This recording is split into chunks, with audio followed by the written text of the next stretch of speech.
किसान भाइयों, आज हम आए हैं बिहार के एक छोटे से गांव नयानगर के अंदर, जहां पे एक किसान भाई है सुधांशु जी, जो कि 150 एकड़ के अंदर खेती कर रहे हैं।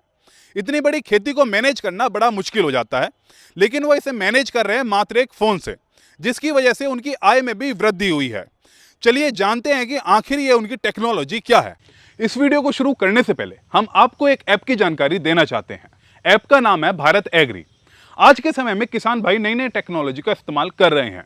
वो अपनी पैदावार बढ़ाना चाहते हैं, उसके लिए उन्हें एक मेंटोर की जरूरत होती है। तो भारत एग्री उसी तरह एक मेंटोर का काम करता है। इसमें किसान भाई अलग अलग समय पे, अगर आपको बुआई करनी है, फर्टिलाइजर या पेस्टिसाइड डालना है या हार्वेस्टिंग करनी है, हर मौके पर भारत एग्री आपका साथ निभाता है। इसमें भारत एग्री के अंदर नए नए फीचर्स है, जिसमें सैटेलाइट व्यू है।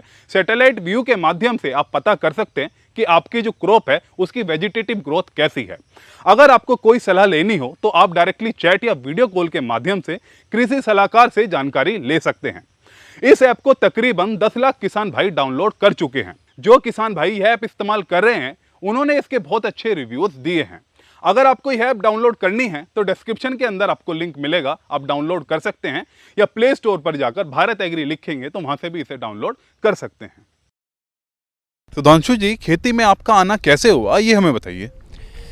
हमने जब अपनी पढ़ाई ख़त्म की दिल्ली यूनिवर्सिटी हंसराज कॉलेज से, मैं एमए हूँ हिस्ट्री में, तो बचपन से ही मेरी इच्छा थी कि हम घर पे जाके काम करें। तो उस वक्त तो एक टाटा चाय बगान मुनार में नौकरी भी लगी, लेकिन मेरा दिल था गांव में।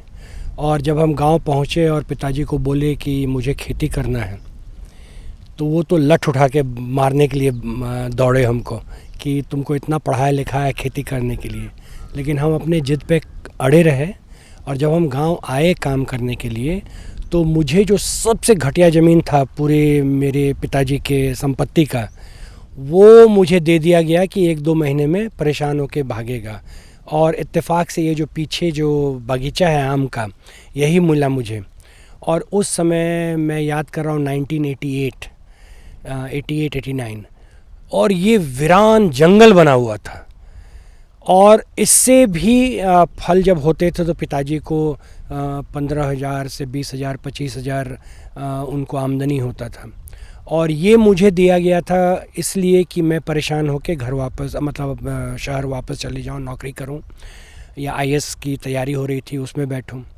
लेकिन ऐसा हुआ कि हमारा जो लोकल यूनिवर्सिटी है आरयू पूसा समस्तीपुर का, वहाँ के वैज्ञानिकों साथ मिल के जब हमने इसका एक चार्ट बनाया, कैलेंडर बनाया, उस कैलेंडर के हिसाब से काम किया, तो 1 साल के अंदर हमने इस ऑर्चर्ड को 1,35,000 में बेचा। और शायद ये था ट्रिगर जो मुझे लगा कि अरे इसमें तो कामयाबी भी मिल सकती है, आमदनी भी अच्छी हो सकती है। और शायद पिताजी इसके बाद से थोड़े से सॉफ्ट हो गए कि अच्छा लड़का ने तो अद्भुत करके दिखाया। और फिर धीरे धीरे करके वो उन्होंने मुझे और बाकी खेतों में भी अपने ढंग से खेती करने के लिए अलाउ किया हमें। सर, अगर बात करें अभी, तो कितने एरिया के अंदर आप ये खेती कर रहे हैं और कौन कौन सी फसलें कर रहे हैं? हम यहाँ अपने गांव में, मेरी फैमिली का जो ज़मीन है उसमें हम लोग लगभग 125 बीघा 150 बीघा में खेती कर रहे हैं। गेहूँ, मक्का और मसूर, लेंटल्स जिसको बोलते हैं, वो तो है ही ग्रीन क्रॉप्स में। उसके अलावा हाई डेंसिटी फार्मिंग हमने नया शुरू किया है, और उसमें हम लोग केला कर रहे हैं, आम कर रहे हैं, अमरूद है, मौसमी है, नींबू है, जामुन है, बेल है, बैर है, और ड्रैगन फ्रूट है। और अमरूद में भी तीनों वैरायटी है, वीएनआर का भी है और L49 और सफ़ेदा भी है। इसमें केला हम सबसे ज़्यादा कर रहे हैं क्योंकि वो इंस्टेंट रिटर्न देता है, लगभग 11-12 महीने में आपको रिटर्न आ जाएगा उसमें। और आम में पुराने पद्धति से भी बागीचा है जो कि 40 बाय 40 फीट पर है, और नए पद्धति हाई डेंसिटी जिसको कहते हैं 10 बाय 15 फीट, उसमें भी लगभग 1,000 पेड़ हमने लगाया है आम का। सर, पहले साल बाद तो आपका जो इनकम था वो कई गुना बढ़ा, लेकिन उसके बाद कैसे बढ़ोतरी हुई, क्या क्या चीज़ें आपने इम्प्लीमेंट की, वो हमें बताइए। पहले साल, या लगभग हम कह सकते हैं कि पहले 5-6 साल सिर्फ सही तकनीक और जानकारी वैज्ञानिकों से, सही कैलेंडर, सही समय पर काम करना, इसी में बहुत सारा कामयाबी मिलने लगा और अच्छी आमदनी बढ़ने लगी। तो सबसे पहले मैंने माइक्रो इरिगेशन लगाया लीची में। और माइक्रो इरिगेशन लगाने के बाद आप क्या कहूँ मैं आपको, लगता था जैसे कि कोई लॉटरी लग गया।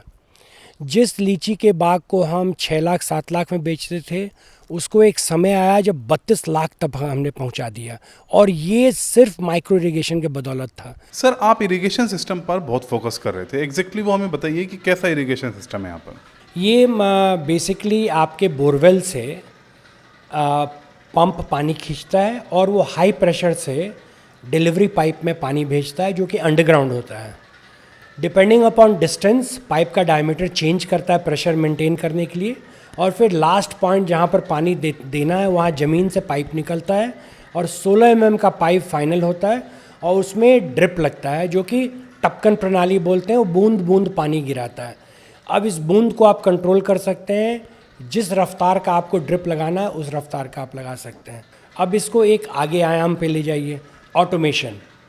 अब ड्रिप सिस्टम में आप खुद जाके मोटर ऑन कीजिएगा, सब जगह वाल्व ऑन कीजिएगा, तब पानी जाएगा। ऑटोमेशन में क्या, आप एक जगह एक कमरे में बैठ के खेत के किसी कोने में आप पानी भेज सकते हैं बटन दाब के। और उतना ही नहीं, उसी पानी के सहारे आप माइक्रोन्यूट्रिएंट या खाद भी भेज सकते हैं। तो जैसे मेरे इस हाई डेंसिटी वाले बाग में 27,000 प्लांट्स लगे हुए हैं। अब 27,000 प्लांट्स को अगर हमें खाद देना है तो मजदूर के साथ तो महीनों लग जाएंगे, लेकिन इस ड्रिप और ऑटोमेशन के थ्रू महज 3 घंटे में एक एक पौधे को हर एक चौथे दिन 6 से 7 ग्राम खाद हम दे पाते हैं। तो यही मैं तुलनात्मक आपको समझाने का कोशिश कर रहा हूँ कि ड्रिप कैसे काम करता है और उसके फ़ायदे क्या हैं। सर, ऑटोमेशन में ये वर्क कैसे करता है वो बताइए। ये ऑटोमेशन में एक मदर कंप्यूटर होता है, ऑटोमेटिक कंट्रोलर्स होते हैं, एक न्यूट्री केयर मशीन होता है जो कि खाद को कंट्रोल करता है, ढेर सारे टैंक्स होते हैं, उस टैंक्स में आप लिक्विड फर्टिलाइज़र डालेंगे और आप प्रोग्राम कर दीजिएगा कि किस पेड़ को कितना पानी चाहिए या किस सेक्शन को कितना पानी चाहिए। जब आप कंप्यूटर में ये डाल देंगे तो कंप्यूटर क्या करता है, ये सारे मशीन्स को इंस्ट्रक्शन देता है कि कब किसको चलना है, और ये पूरा वायरलेस सिस्टम है। खेत में जहाँ जिस वाल्व को खोलना है, मान लीजिए हमको अमरूद में पानी देना है और बाकी कोई चीज़ में नहीं देना है, तो हम प्रोग्राम में अगर इसको डाल देंगे कि वाल्व नंबर 21 को ही पानी और खाद देना है, तो वाल्व नंबर 21 को ही पानी और खाद देगा। सर, अब ये बताइए इसमें कि जैसे आपने सारा माइक्रो इरिगेशन और सारी चीज़ें बताई, लेकिन जितना बड़ा आपका फार्म है इसको वैसे भी अलग अलग चीज़ें मैनेज करनी पड़ती है, तो क्या इतना आसान होता है या मुश्किल होती है उसे मैनेज करने में? नहीं, हम बिल्कुल कॉर्पोरेट स्टाइल में इसको मैनेज करते हैं। बजाते शाम को अपने सुपरवाइज़र के साथ बैठ के कल के काम का डिस्कशन करते हैं, सबको व्हाट्सएप करेंगे लिस्ट काम का, उस लिस्ट को टिक करेंगे पूरे दिन, हम अपने लिस्ट को भी टिक करेंगे।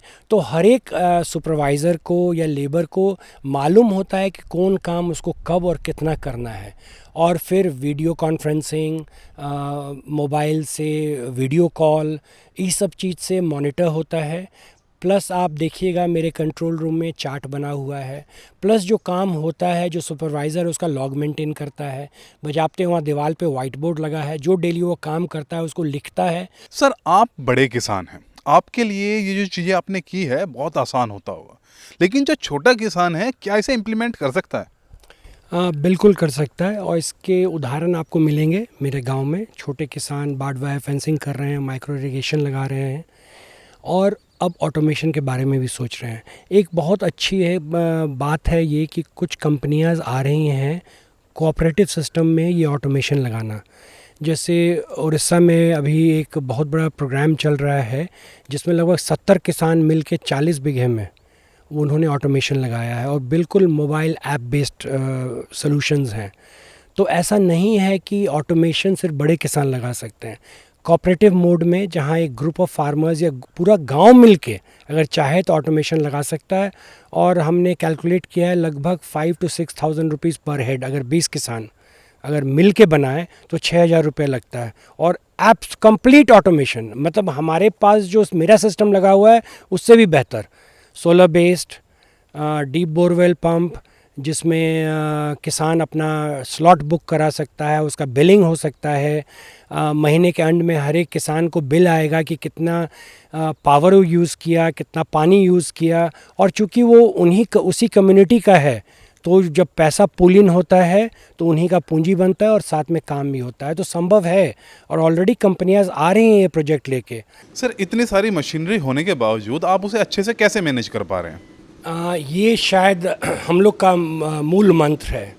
मशीन को मैनेज करने का मतलब है उसको मेंटेन करके रखना, और मेंटेन करके रखने के लिए हमें मालूम है अनुभव से कि उसका कौन सा स्पेयर पार्ट्स क्रिटिकल होगा। उस स्पेयर पार्ट्स को लेबल करके, इन्वेंट्री मेंटेन करके सजा के रखना, और उसको एडवांस में परचेज़ करके रखना, सो दैट कि पीक सीज़न में अगर कोई भी मुसीबत आए मशीन में तो उसका क्रिटिकल स्पेयर पार्ट्स हमारे पास रहना चाहिए, क्योंकि यहाँ रिपेयर भी हम लोग खुद करते हैं। अनलेस कि कोई मेजर रिपेयर नहीं हो तभी हम लोग बाहर से कंपनी को संपर्क करते हैं, नहीं तो ज़्यादातर कोशिश करते हैं जितने माइनर रिपेयर्स हम लोग खुद करते हैं। और सर, अगर बात करें तो अभी टोटल मशीनरी में एग्जैक्टली क्या क्या है आपके पास? बड़ी बड़ी मशीनरी की बात करें। बड़ी मशीनों में सबसे बड़ा कंबाइंड हार्वेस्टर है। उसमें यूनिक ये है कि कंबाइंड हार्वेस्टर मक्का के लिए भी है और मल्टी क्रॉप कंबाइंड हार्वेस्टर भी है। तो मक्का के लिए एक अलग उसका कटिंग हेड लगता है, और बाकी मल्टी क्रॉप का एक अलग हेड आता है। फिर स्ट्रॉ रीपर है गेहूं काटने के बाद भूसा बनाने के लिए। फिर हाइड्रोलिक प्लेटफॉर्म है, ट्रैक्टर माउंटेड स्प्रे मशीन्स हैं, कटिंग के लिए चेन सॉज हैं, टेलीस्कोपिक चेन सॉ प्रूनर हैं, और जितने भी पावर स्प्रेयर्स हैं वो सब होंडा कंपनी के हैं। तो इस तरह से हम लोग कोशिश करते हैं कि जो भी मशीन हो, महंगा भी होता है मशीन, लेकिन हम लोग अवॉइड करते हैं लो क्वालिटी का मशीन नहीं लेते हैं। ये हमारा अनुभव है कि जितने लो क्वालिटी मशीन्स हैं, जो सस्ता है वो बहुत परेशान करता है खेत में। इसलिए हम लोग थोड़ा ज़्यादा भी कीमत अगर हो तो अच्छे कंपनी के एस्टैब्लिश्ड मशीन्स लेते हैं, क्योंकि वो खेत में कभी फेल नहीं होता है। सर, आपके यहाँ से जो भी प्रोडक्शन निकल रहा है फ्रूट्स का, आप उसे सेल कहाँ पे कर रहे हैं? जैसे आम तो हम लोकल व्यापारी को ही बेचते हैं, लेकिन मेरा तरीका अलग है। मंजर में नहीं बेचते हैं, पूरा फल जब रेडी हो जाता है उस समय बेचते हैं, क्योंकि उससे हमको प्रीमियम चाहिए। और लीची हम लोग डायरेक्ट मार्केटिंग करते हैं, तो ये online 24 hours home delivery Delhi करते हैं। प्लस कुछ कंपनियों के साथ स्टार्टअप्स हैं, उनके साथ कोलैबोरेट करके रीफ़र वैन से उसको हम लोग भेजे हैं, बेंगलोर भेजे हैं, और फ़्लाइट से हम लोग उसको पुणे भेजे हैं, हैदराबाद भेजे हैं, मुंबई भेजे हैं। और ये सब प्रीमियम क्वालिटी लीची जाता है, ऑर्डर पे जाता है, और डिफरेंट पैकिंग्स में जाता है। और इससे होता क्या है कि लोकल मार्केट से कहीं ज़्यादा आमदनी हमको बाहर के मार्केट्स, और बड़ी बड़ी कंपनियां जो हैं वो आके हमारा प्रोडक्ट खेत से ले जाती हैं, कैनिंग के लिए हो, पल्पिंग के लिए हो। तो कहीं पर हम पहुंचाते हैं, कहीं पे कंपनियां लेके आ जाते हैं, कहीं पे हम डायरेक्ट मार्केटिंग करते हैं। सर, यह और बताइए कि आप सारे प्रोडक्ट की डायरेक्ट मार्केटिंग क्यों नहीं करते, और साथ में जब आपके पास इतनी सारी चीज़ें हैं तो आप प्रोसेसिंग के अंदर क्यों नहीं आ जाते? मेरे ख्याल से हम कदम बाय कदम मूव कर रहे हैं। पहले उतना वॉल्यूम होना चाहिए, वॉल्यूम हुआ तो उसको मार्केट करना सीख रहे हैं, और जब नेटवर्क स्टैब्लिश हो जाएगा मेरे ख्याल से अगला कदम वो नेचुरल होगा कि अगर हमारे साथ और बहुत सारे किसान भी ये फल लगा रहे हैं, केला लगा रहे हैं, तो जैसी वॉल्यूम बढ़ेगा तो ज़रूर हम प्रोसेसिंग में जाना चाहेंगे, क्योंकि उससे वैल्यू एडिशन होता है और एक्चुअल किसान को अपनी चीज़ का कीमत मिलेगा। सर, फ्रूट्स के अंदर सेल करने में सबसे मेन चीज़ होती है कोल्ड चेन मेंटेन करना, तो वो कैसे कर रहे हैं आप, वो बताइए। कोल्ड चेन में हमने अपने घर पे एक कूल रूम बनाया हुआ है, जिसमें हम 0 डिग्री तक टेम्परेचर ले जाते हैं। तो उसमें हम लोग क्या करते हैं, जैसे ही फल टूटता है खेत से तो वो उस समय औसतन 32 से 35 डिग्री पर उसका कोर टेम्परेचर रहता है। तो हम जैसे ही उसको तोड़ते हैं, और अगर उसको हमको बाहर भेजना है तो हम उसको कोल्ड रूम में ले जाके उसका टेम्परेचर को 2 डिग्री पे लाते हैं, और फिर उसको पैक करेंगे, और तब रीफ़र वैन से जहाँ भेजना है वहाँ भेजेंगे।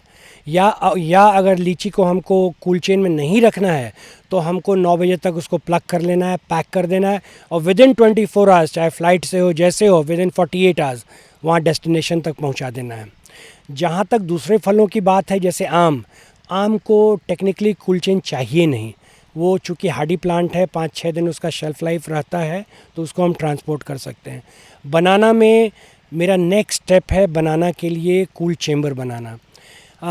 अगर आप 13 डिग्री सेंटीग्रेड पर बनाना को रखते हैं तो उसको आप 3 महीने तक रख सकते हैं, और जब आपको उसको पकाना हो तो टेम्परेचर बढ़ा लीजिए, पका लीजिए, बेच दीजिए। तो चूँकि केला का काम अब इस गांव में और किसान भी कर रहे हैं, छोटे किसान भी शुरू किए हैं, तो मेरा अगला कदम होगा राइपनिंग चेम्बर बनाना, अगर हमको केला पका के बेचना है, और नहीं तो उसको कूल चेन में डाल देना 13 डिग्रीज़ पर, तो उसको हम स्टोर कर सकते हैं। और शायद मेरा अगला इन्वेस्टमेंट होगा एक मिनी रीफर वैन ख़रीदना, सो दैट कि हम डायरेक्टली खुद अपने गाड़ी से जहाँ मन हो वहाँ कूल चेन में अपने प्रोडक्ट को हम भेज पाएँ। सर, अभी आप खेती के अंदर क्या नई नई चीज़ें कर रहे हैं? एक सबसे जो नई चीज़ है जो पीछे आपको दिख रहा है, एक कड़कनाथ मुर्गी है। ये हमारे माननीय मंत्री जी, पशुपालन के मंत्री जो हैं गिरिराज सिंह जी, उनका ये पहल है, और ये 4 दिन पहले हमने शुरू किया है। इसे हमें आजमाना है कि कैसे छोटे से जगह में हम कितना इससे आमदनी ले सकते हैं। और दूसरा जो मैं चीज़ एक्सपेरिमेंट कर रहा हूँ वो है हाई डेंसिटी ऑर्चर्ड फार्मिंग का, जैसे जामुन हुआ, बेल हुआ, शरीफा हुआ, ये कैसे हम लोग, या ड्रैगन फ्रूट हुआ, हाई डेंसिटी में कैसे कम जगह में हम मैक्सिमम ईल्ड ले पाएँ, ये सब पर प्रशिक्षण भी चल रहा है, कुछ अनुभव भी है, और आगे इससे जो भी अनुभव होगा इससे तरक्की का रास्ता निकलेगा। अब सर ये और बताइए कि जैसे यूथ एग्रीकल्चर को संभाल सकता है, आने वाली जो जनरेशन है, यूथ एग्रीकल्चर के अंदर क्या देखता है और वो क्यों उसे आना चाहिए, ये बताइए। मेरा इस पर बड़ा इंटरेस्टिंग थ्योरी है, और मुझे मौका भी मिला था इस पर 8 साल पहले लेक्चर देने का। और मेरा मानना है कि यूथ ऑलरेडी अट्रैक्टेड हो चुका है एग्रीकल्चर से। अच्छा, क्यों हुआ है? किसी यूथ को, आज के ज़माने के लड़कों को कोई चीज़ से अट्रैक्टेड होने के लिए 3 कंडीशंस चाहिए। एक है ग्लैमर, कि उसे वो काम ग्लैमरस लगना चाहिए, उसे लगना चाहिए कि हाँ मैं ये तबीयत से ये काम कर सकूं। दूसरा है इंस्टेंट ग्रैटिफिकेशन, मतलब मैं कुछ काम कर रहा हूँ, उसका इंस्टेंट हमको पेमेंट मिलना चाहिए। और तीसरा ड्रजरी, मतलब ड्रजरी हम उस चीज़ को कहते हैं कि कोई एक काम को बार बार करना, धूप में निकलना, पसीना बहाना, और बिल्कुल हार्श कंडीशंस में काम करना, शायद यूथ ये चीज़ पसंद नहीं करता है। लेकिन अब ऑटोमेशन के ज़रिए, बटन दाबने से खेती करने के ज़रिए अब यूथ को लग रहा है कि नहीं, अरे ये भी एक ऑप्शन है, इसमें भी हम जा सकते हैं। ये वैसा जो हम सोचते थे खेती है वैसा नहीं है, ये तो मॉडर्न है, ग्लैमरस है। इसमें भी इंस्टेंट हम 3 महीने में सब्जी उगाएं, उसका हमको इंस्टेंट इनकम हो सकता है। हम गाय अगर पाल लिए ऑटोमेशन के थ्रू तो डेली हमको इनकम हो सकता है, और अच्छा इनकम हो सकता है। और ये सब चीज़ अब शायद यही सब चीज़ है जो यूथ को तेज़ी से आकर्षित कर रहा है कृषि की ओर। तो यह थी हमारी सुधांशु जी से बात। हमने जाना कि खेती के अंदर अगर आगे बढ़ना है तो स्टेप बाय स्टेप चीज़ें करनी होगी और टेक्नोलॉजी का सहारा लेना होगा। अगर आपको और कोई जानकारी चाहिए तो सर का कॉन्टैक्ट डिटेल आपको डिस्क्रिप्शन के अंदर मिलेगा, आप उनसे जानकारी ले सकते हैं। और अगर खेती के बारे में चाहिए और भी ज्ञान तो इस वीडियो को करें लाइक, चैनल को सब्सक्राइब और देखते रहिए हेलो किसान।